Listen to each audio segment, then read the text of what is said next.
नमस्कार, स्वागत है आपका हमारे खास कार्यक्रम मुद्दा में। मैं हूं आपके साथ रेशु त्यागी। आज हम बात करेंगे डॉन्स पर शिकंजा। जी हां, मुख्यमंत्री योगी आदित्यनाथ के दूसरे कार्यकाल में भी सरकार अपराध के खिलाफ जीरो टॉलरेंस की नीति के तहत कदम बढ़ा रही है। बीते 6 महीने में अपराधियों को उनके अंजाम तक पहुंचाने का दायरा और बढ़ा है। माफिया और अपराधियों के खिलाफ कार्रवाई में और ज्यादा तेजी आई है। प्रदेश के इतिहास में पहली बार अब सजा भी हो रही है। माफिया मुख्तार अंसारी सहित 36 माफिया और उनके शागिर्दों को आजीवन कारावास और 2 को फांसी की सजा हुई है। इस दौरान चिन्हित 62 माफिया की अवैध रूप से कमाई गई 2200 करोड़ से अधिक की संपत्ति को जब्त और ध्वस्त किया गया है। सीएम योगी आदित्यनाथ के निर्देश पर पुलिस न सिर्फ अपराधियों के खिलाफ कार्रवाई कर रही है, बल्कि सजा भी करा रही है।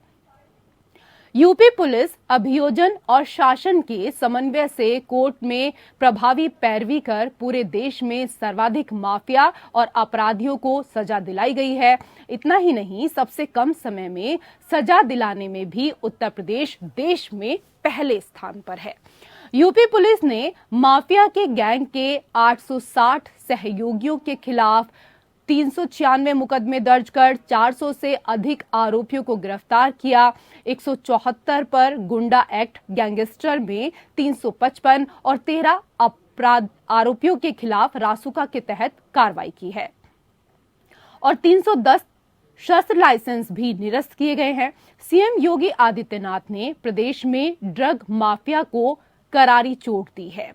अवैध मादक पदार्थों के कारोबार पर रोक लगाने के लिए एंटी नारकोटिक्स फोर्स का गठन किया गया।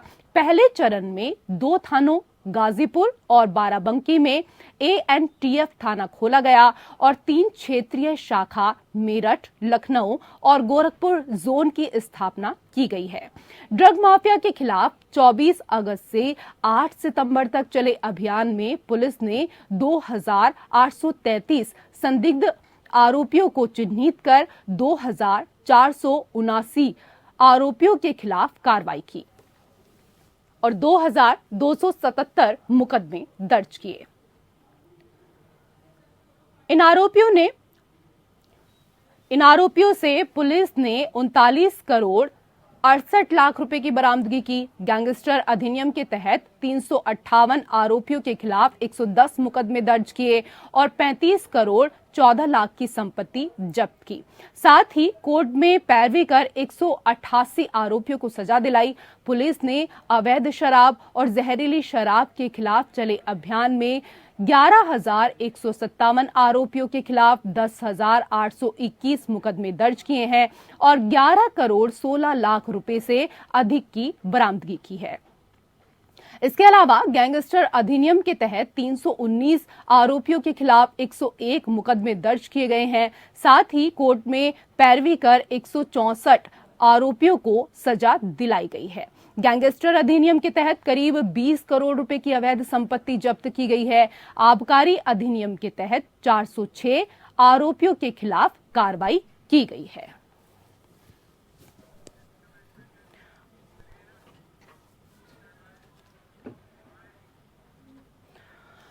तो डॉन्स पर शिकंजा, इसी को लेकर हम यहाँ चर्चा करेंगे और चर्चा करने के लिए आज हमारे साथ 3 खास मेहमान हमारे साथ मौजूद हैं। सबसे पहले उनका परिचय आपसे करवा देते हैं। हमारे साथ राजेश सिंह जी हैं, नेता बीजेपी। हमारे साथ सपा के प्रवक्ता अली जी भी जुड़ गए हैं, बहुत बहुत स्वागत है आपका। और हमारे साथ retired IPS officer Om Prakash सागर जी भी जुड़ गए हैं, आपका भी बहुत बहुत स्वागत हमारे खास कार्यक्रम में। अली जी, सबसे पहला सवाल आपसे कि यूपी में कानून व्यवस्था बनाए रखना एक बड़ी चुनौती रही है, क्योंकि बड़ा राज्य है और हर क्षेत्र की अपनी चुनौतियां हैं। जब तक माफियाओं का मनोबल टूटेगा नहीं, तब तक अपराध नियंत्रित नहीं होगा। प्रदेश सरकार की इस मुहिम पर आपकी पार्टी की प्रतिक्रिया?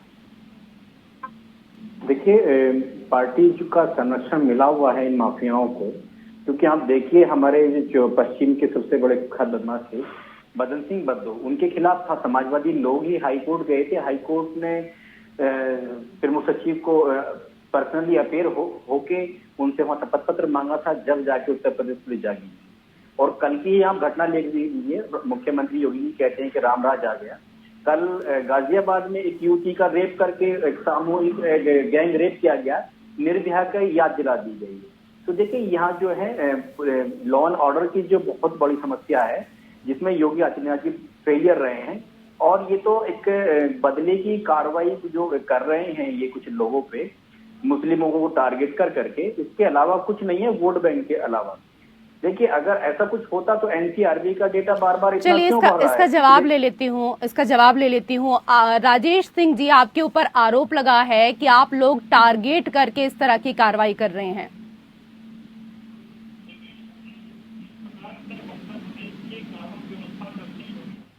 नाथ जी की सरकार ने संभाला है तब से वो पूरे देश के लिए एक नजीर बन चुका है। और पहले उत्तर प्रदेश को माफिया चलाते थे, और वो केवल उत्तर प्रदेश को नहीं, वो सरकार में रह करके सरकार को भी चलाने का काम करते थे, जिसके कारण अपराध दिनों दिन उत्तर प्रदेश में बढ़ता जा रहा था। जो उत्तर प्रदेश दंगा और माफिया के प्रदेश के नाम से जाना जाता था, आज वह उत्तर प्रदेश दंगा मुक्त प्रदेश बन चुका है। आप पहले माफियाओं से पूरे प्रदेश की जनता घबराती थी और माफिया लोग प्रदेश को चलाते थे। आज माफिया उत्तर प्रदेश की सरकार से घबरा रही है और माफियाओं पे बुलडोजर चल रहा है। और जब माफियाओं पे बुलडोजर चल रहा है तो समाजवादी पार्टी के जो लोग हैं उनमें खलबली मची हुई है। खलबली इसलिए मची हुई है कि माफियाओं को संरक्षण देने वाले तो वही लोग थे ना। ये लोग तो माफियाओं को संरक्षण देने वाले लोग थे, तुष्टीकरण की राजनीति करने वाले लोग थे। और आज जब माफियाओं पे कार्रवाई हो रही है और उत्तर प्रदेश से नित्य नए आयाम गढ़ रहे हैं विकास के, तो फिर ये समाजवादी पार्टी के लोगों को दिक्कत हो रही है। और दिक्कत होनी लाजमी है क्योंकि सारे माफिया और गुंडा तो इन्हीं के पार्टी में थे ना।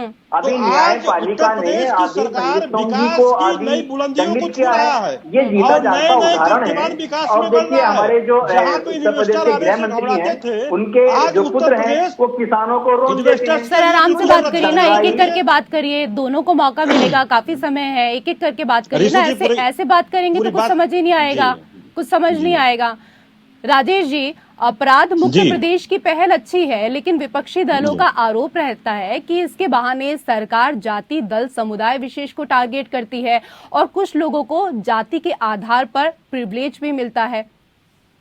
देखिए रिशु जी, उत्तर प्रदेश की सरकार योगी आदित्यनाथ जी ने स्पष्ट रूप से कह दिया है कि उत्तर प्रदेश की सरकार अपराध पे जीरो टॉलरेंस के नीति पे काम कर रही है। और जीरो टॉलरेंस के नीति के आगे जो भी आएगा, हम किसी का तुष्टीकरण नहीं करेंगे, लेकिन हम सबका साथ, सबका विकास, सबका प्रयास, सबके विश्वास के आधार पे कार्य कर रहे हैं। जो भी माफिया होगा, हम किसी जात या धर्म को देखकर उससे कार्रवाई नहीं करेंगे, लेकिन वो किसी भी जाति और धर्म से संबंधित हो, अगर वो माफियागिरी में लिप्त है, अगर वो अपराध में लिप्त है, तो वो छूटने नहीं पाएगा, उस पर कार्रवाई होगी। अब मुख्तार अंसारी की बात कीजिए, अतीक अहमद की बात करिए, ये लोग छोड़ने के काबिल हैं। ये लोग तो उत्तर प्रदेश के माफिया के मूल बिंदु रहे हैं, ये जड़ रहे हैं। और जड़ पे कार्रवाई जब तक आप नहीं करेंगे तब तक पत्ते फूलेंगे फलेंगे। चलिए, कार्रवाई को लेकर आपने बात की, कार्रवाई को लेकर आपने बात की। ओम प्रकाश सागर जी भी हमारे साथ जुड़े हुए हैं। ओम प्रकाश जी, पुलिस की कार्रवाई और न्यायिक प्रक्रिया में बड़ा विरोधाभास रहता है। अक्सर पुलिस की जांच न्यायिक प्रक्रिया में प्रभावी पक्ष नहीं बन पाती है। इससे पुलिस कर्मियों का मनोबल भी गिरता है और माफियाओं का हौसला बढ़ता है। इसे और बेहतर व प्रभावी बनाने के लिए किन बिंदुओं पर काम करना जरूरी है? ऋषि, पुलिस की कार्रवाई तभी सफल मानी जाएगी जबकि आफ्टर प्रोसिक्यूशन, ट्रायल के बाद उनको जो है अच्छी सजा मिले और तुरंत मिले। ये जो प्रक्रिया है कहीं कहीं फॉल्टी रहती है, उसमें कमी दिखाई देती है। पुलिस की जो हमारी इन्वेस्टिगेशन है वो समय से नहीं हो पाती और जो रिक्वायर्ड एविडेंस है उसको ठीक ढंग से नहीं पेश कर पाते हैं और साथ में गवाह भी नहीं पेश हो पाते। इसकी वजह से कोर्ट्स भी मजबूर हो जाती हैं और बहुत बार उनको स्थगन देना पड़ता है और जल्दी ट्रायल खत्म नहीं होता है। मेरा इसमें यही है कि बहुत अच्छा काम हो रहा है, तो आंकड़ों को छोड़ दीजिए, यहाँ पे छुपाए जा सकते हैं, बचाए जा सकते हैं, वो बनाए जा सकते हैं, लेकिन मेन परसेप्शन होता है, पब्लिक परसेप्शन क्या है, जनता की सोच क्या है, जनता में किस प्रकार का जो वातावरण है वो भय है, भयमुक्त है, ये दोनों चीजें जो है वो सबसे बड़ा मापदंड है। तो मैं समझता हूँ कि जो कार्रवाइयां होती है, कार्रवाई को काफी प्रचारित प्रसारित आप लोग कर रहे हैं, अच्छी बात है। उससे अपराधियों पे कुछ लगता है और जनता में एक विश्वास जाता है, जनता में एक ऐसा विश्वास जाता है कि अगर कोई अपराधी है और खासतौर से बड़े अपराधी हैं, कहाँ से कार्रवाई कर रहे हैं, उनको जो है निश्चित रूप से उनपे कड़ा प्रहार हो रहा है, उनको जो उन्होंने संपत्तियां अर्जित की हैं उनको गिराया जा रहा है, कब्जे में लिया जा रहा है और अब गिरफ्तारियां हो रही हैं। इसके बाद भी जनता में विश्वास होना वो बहुत ज्यादा जरूरी है। लेकिन यहाँ पर जिस तरीके से हम चर्चा कर रहे हैं, अब माफियाओं पर जो बुलडोजर चल रहा है उसको लेकर हम चर्चा कर रहे हैं, तो एक आरोप जो है वो लगातार यहाँ पर लगता भी रहा है। अली जी, ये भी कहा जाता है कि योगी सरकार किसी माफिया पर कार्रवाई करती है तो वह आपकी पार्टी से कहीं ना कहीं जुड़ा हुआ पाया जाता है, इस पर आप क्या कहेंगे?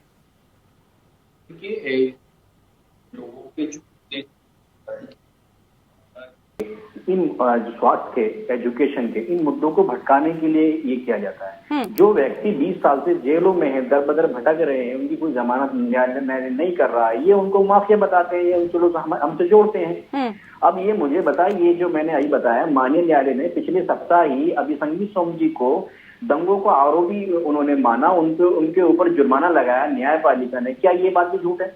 बताइए। जब दंगा करने वाले लोग सरकार में आ जाएंगे तो अब वो कहेंगे कि हम तो ये साफ हो गए, क्योंकि बीजेपी एक ऐसी मशीन, वॉशिंग मशीन है, आप जिस इधर से दंगा ही डालो, उधर से सदाचारी बन के निकलता है। अब जब ये लोग मानने को तैयार नहीं है तो क्या करें? देखिए, बेरोजगारी का आलम ये है कि देश में 70 वर्षों में, ये कहते हैं कि मोदी जी ने 70 वर्षों में ये कर दिया, लेकिन ये नहीं बताते कि मोदी जी ने 70 सालों में भुखमरी में नंबर 1 हमें ला दिया, बेरोजगारी में हमें नंबर 1 ला दिया, लोगों की जॉब चली गई। अली जी, विषय चेंज हो रहा है, विषय चेंज हो रहा है। आज इस विषय पर हम चर्चा ही नहीं कर रहे ना, जो विषय है उस पर बात करिए। मैं तो आपका पक्ष जानना चाहती हूँ। ये कार्रवाई केवल सुनियोजित है, जो लोग पुराने लोग हैं उनके पास कर रहे हैं, लेकिन कार्रवाई माफिया है। हाँ, सुनियोजित है कार्रवाई। चलिए इस पे जवाब ले लेती हूँ। राजेश जी, जो लोग आज की डेट में जो प्रेजेंट में माफिया है, उनके ऊपर बताइए क्या कार्रवाई है? हापुड़ में अभी एसडीएम और तहसीलदार की मिली भगत से 150 करोड़ जवाब दे रहे हैं जमीन को जो है वो बेच। चलिए, सवाल अली जी का है, पूरा सुन लीजिए, उसके बाद आप जवाब दे दीजिए। तो अब ये उसको देख नहीं रहे हैं कि माफियाओं को संरक्षण दिया जा रहा है। बताइए, एसडीएम और तहसीलदार 150 करोड़ रुपए की अगर सरकारी संपत्ति को बेच रहा है मिली भगत माफियाओं को, तो कौन संरक्षण दे रहा है? अभी डीएम महोदय ने उनको सस्पेंशन किया है, उनकी जांच चल रही है। मेरठ में कई अस्पताल वाले ऐसे हैं जो बड़े बड़े माफिया हैं, 26 अस्पताल बना के बैठे हुए हैं, फर्जी डॉक्टर हैं, नवीन त्यागी हैं, लोगों का घर बिकवा रहे हैं, लोगों का इलाज के नाम पे उनका शोषण कर रहे हैं, उनको इलाज के नाम पे उनसे मोटी रकम वसूल रहे हैं, लोग अपने घर का बेच के आ रहे हैं, तो ये तो बढ़ावा दे रहे हैं। लेकिन ये तो 20 साल पीछे आज भी लकीर पीट रहे हैं। जो जिन लोगों की माननीय न्यायालय। अली जी, आपका सवाल कंप्लीट हो गया हो तो जवाब ले लेते हैं इस पर। राजेश जी, देखिए रिशु जी, उत्तर प्रदेश की सरकार ने जो योगी आदित्यनाथ जी के अगुवाई में चल रही है, 3000 करोड़ रुपए से अधिक की संपत्ति सरकारी खजाने में भरा गया है माफियाओं से जब्त करके, जिन्होंने गरीब के जेब का पैसा, उनके खून पसीने का पैसा माफियागिरी करके निकाले थे और अपनी बड़ी बड़ी बिल्डिंगें बनाए हुए थे, अपना बैंक भरे हुए थे।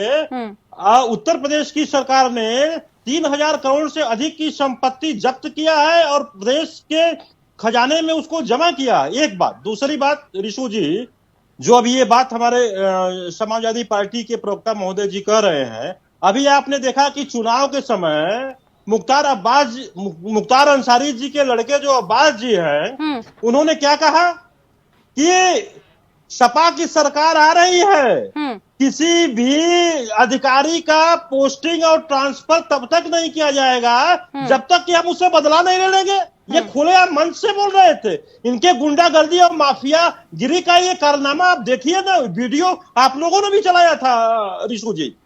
तो ये तो ऐसे लोग माफिया थे, पूरे प्रदेश को अपने जब्त कर लिए थे पूरी तरीके से। जैसा चाहते थे वैसा प्रदेश को चलाते थे, जहां पे चाहते थे वहां पे गुंडागर्दी, माफियागिरी, दंगा फसाद, मतलब कुल मिलाकर आपका कहना है कि सपा के कार्यकाल में पूरी तरीके से गुंडा राज था।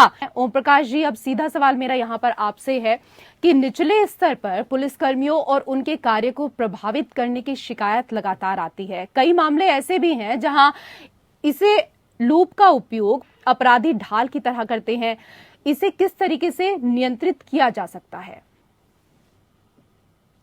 देखिए, दो प्रश्न है आपके, दो प्रश्न बन गए जी। पहली बात तो ये है कि जो निचला हमारा कार्यबल है पुलिस का, वो प्रभावित हो जाता है।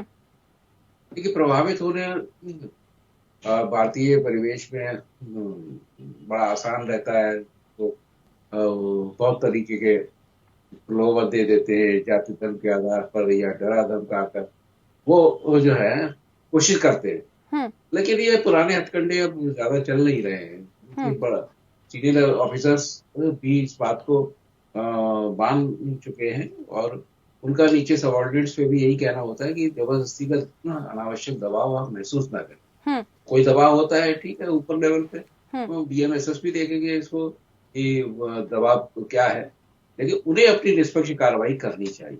क्योंकि जब तक निष्पक्ष कार्रवाई नहीं करेंगे तब तक जो मंशा है अपराध नियंत्रण की, अपराधियों पे कार्रवाई की, वो पूरी नहीं होगी। तो इसलिए ये जो है ये बात अब बहुत हद तक अब उतनी कारगर नहीं रही है। अब उनका जो मेरे ख्याल में प्रभाव है वो इतना नहीं है। अपराधी कोशिश तो करता ही है हर तरीके से दबाव में लेने की, लेकिन अब मैं नहीं समझता हूँ कि बहुत ज्यादा दबाव महसूस किया जाता हो, क्योंकि हम तो राजनीतिक संरक्षण की बात करते थे, वो संरक्षण कम से कम अपराधियों के बारे में उतना नहीं रह गया है। जरूर देखिए, हर सत्ता पक्ष का एक असर रहता है, लेकिन मैं समझ अब काफी हद तक तो सत्ता पक्ष का असर भी बहुत कम है। तो बहुत ऐसे मौके आए हैं जिसमें कि सत्ता पक्ष के लोगों के खिलाफ भी कार्रवाई की गई है। तो वो बहुत ज्यादा उचित नहीं है ये आरोप लगाना। जी, मैं अली और राजेश जी के पास जाऊं उससे पहले एक और मेरा आपसे यहाँ पर सवाल है कि यूपी के हर अलग अलग क्षेत्र में आपराधिक प्रकृति जो है वो अलग अलग तरह की हमें देखने को मिलती है और इसे लेकर विशेष दस्ते भी बनाए गए हैं। लेकिन क्या आपको लगता है कि तकनीकी अक्षमता के चलते अपेक्षित परिणाम हासिल नहीं हो पाते हैं कई बार? आप कह रही हैं तकनीकी अक्षमता, किस प्रकार से हम उसका मूल्यांकन करें? देखिए, हम साइबर क्राइम को डील करने के लिए भी सक्षम हो गए हैं और साथ ही साथ बहुत सारे जो टेक्निकल गैजेट्स हैं वो उपलब्ध हो गए हैं यूपी पुलिस के पास और पुलिस के पास।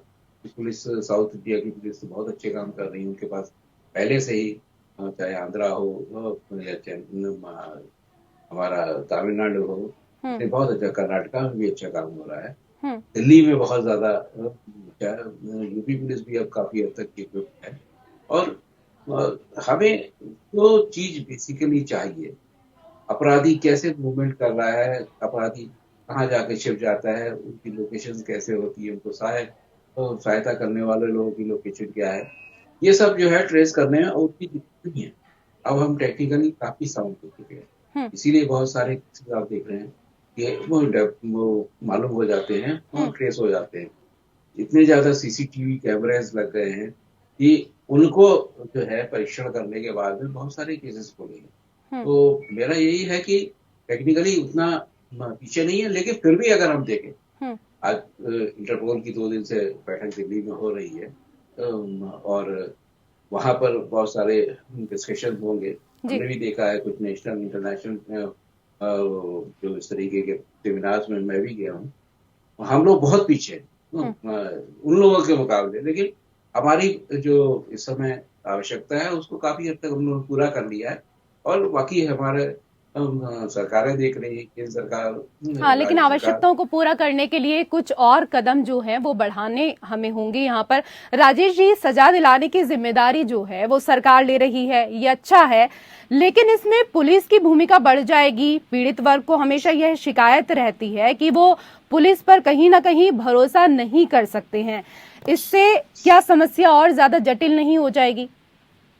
देखिए रिशु जी, जहां तक उत्तर प्रदेश के सुशासन का सवाल है, तो पिछले 5 वर्ष का जो शासनकाल आदरणीय योगी आदित्यनाथ जी का रहा है, जनता ने उसको सराहा है। और यही कारण है कि पिछले 30 वर्षों में अगर किसी सरकार ने रिपीट किया है तो वो आदरणीय योगी आदित्यनाथ जी की सरकार ने रिपीट किया है। जनता ने उसको सराहा है। जिस प्रकार से माफियाओं अपराधियों पे आदरणीय योगी आदित्यनाथ जी ने कार्रवाई किया है ताबड़तोड़, उससे पूरे देश के जो इन्वेस्टर हैं वो भी उत्तर प्रदेश की तरफ आकर्षित हुए हैं। रिशु सर, जी, सवाल कुछ होता है, जवाब आपको वही देना होता है जो आप मन में सोच कर लेकर आए हैं। रिशु जी, हम वही जवाब दे रहे हैं ना। आप इन्वेस्टर्स की बात करने लगे, मैं सवाल कुछ और पूछ रही हूँ आपसे।